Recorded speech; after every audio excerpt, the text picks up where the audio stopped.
Hello! So I recently saw Ocean's 8, the kind of sequel, kind of reboot of the Ocean's franchise, and I really liked it. I mean, I was kind of expecting to. There are some parts of the movie that I think are great, and then there are some parts that are just like, not bad, but like mediocre. It's a weird mix. Sometimes they nail it, and then sometimes not quite. So for those of you unfamiliar, the Ocean's franchise started with a Rat Pack movie in like the 60s with Frank Sinatra in it. And then they rebooted it in the early 2000s, starring George Clooney, and they made 3 of those. Those will be the ones that you've seen probably. And then this is another reboot, and the main character is the sister of George Clooney's character. And all these movies are about pulling big heists. And heist movies are great because they're full of like twists, and you've got these billionaire arseholes being like outsmarted and cheated out of their money all the time.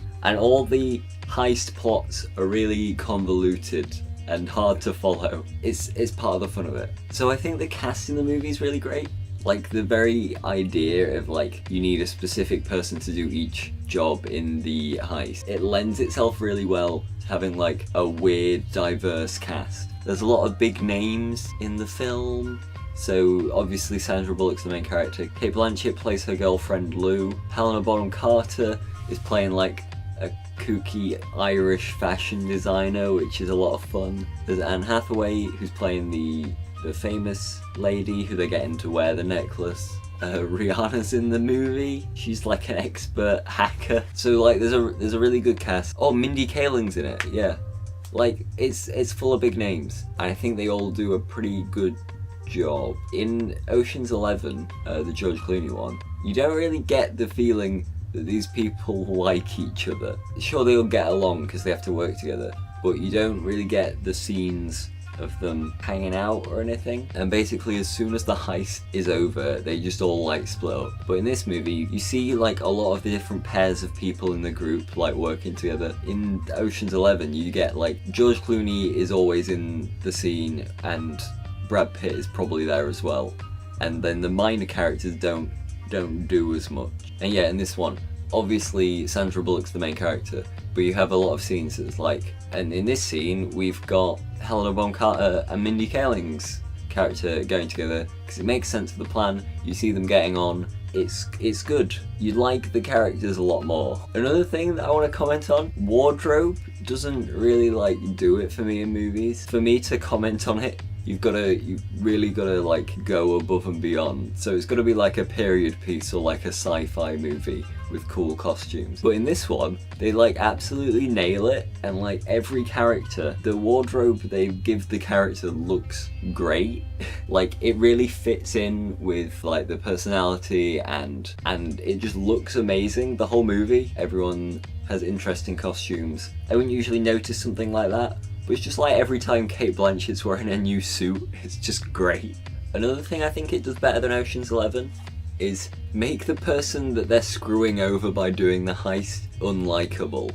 In Ocean's 11, the bad guy is this casino owner. He's kind of an implied douchebag, but like you don't get a whole lot of that actually shown in the movie. So he's dating George Clooney's ex-wife, or still wife but separated, I can't remember. If they really wanted us to dislike him, they need to show him just being an asshole more. But instead they don't really get into that until like right near the end, after they've stolen the money. They like manipulate him into saying that he would rather have the money than be dating Julia Roberts. And like, yeah, he's an asshole, but like you had to pull off the entire heist before that. The whole thing's a bit dodgy, and it's treating Julia Roberts as not a person. So that wasn't great.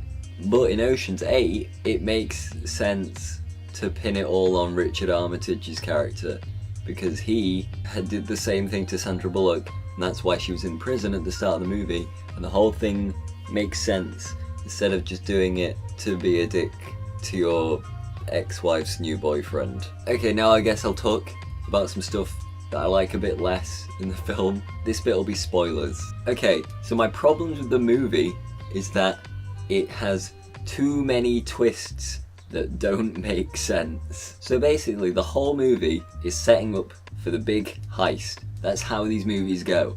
And then the big heist happens and finishes, so they steal all the diamonds, and then the movie goes on for like another 20 minutes. I was watching the movie and I was like, I'm sure I've seen James Corden in the trailers for this, but he's not been in the entire film.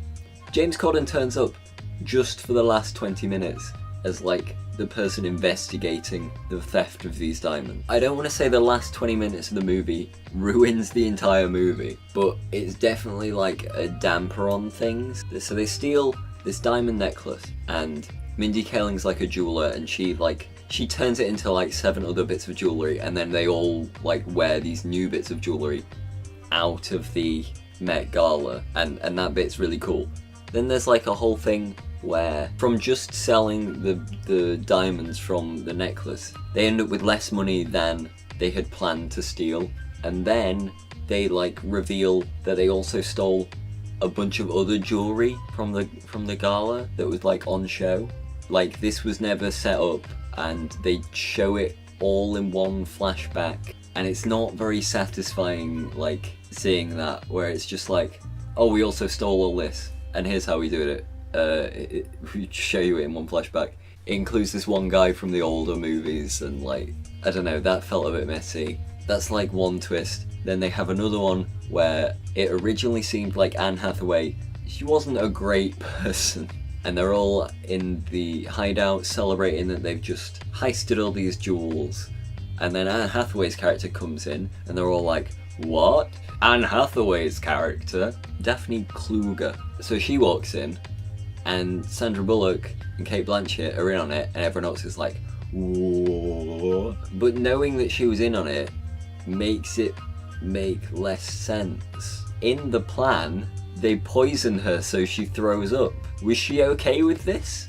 They only poisoned her to get her to go to the toilet. She could have just said that she needed the toilet and left. You don't have to poison someone so they throw up horribly.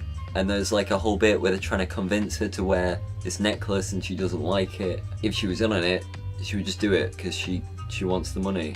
That bit of the movie was a bit messy, and they have like a whole bit where they need to make her take Richard Armitage's character to the ball. It all starts to like fall apart a bit like after the event. I think I would have liked it more if she wasn't in on it, but then I guess the movie would be called Ocean's 7. And then like also after the heist has happened, there's the whole James Corden bit. And James Corden's trying to pin it on Sandra Bullock. She was very careful, and so she's got an alibi, and like they pin it all on Richard Armitage's character by like planting some of the diamonds on him. You could have spent a bit more time before the heist like setting stuff up, instead of having all this stuff after it was over. It just kind of drags a little bit after the exciting thing of the movie has happened, and there's like no pressure anymore, and it's just kind of like things happening. So yeah, that was like the bit I didn't like about the movie. But there was a lot of good stuff. All the characters are great, the plot's fun, the wardrobe is fantastic. I like the bit in the heist movie where they're getting the team together. I always find that a lot of fun. And this movie has a great job of that. Is it better than Ocean's 11 with George Clooney? I mean, I think I liked it a bit more, but I have only seen both of these films once. So I guess make up your own mind. It's definitely not a bad movie, and it's a lot of fun to see in the theatre. It's been out for a while in America. We got it a little bit later in the UK, so it should still be on in the cinema if you want to see it. Ocean's 8. It's a movie. I suppose that is it. Have you seen Ocean's 8? I'd like to hear what you think about it.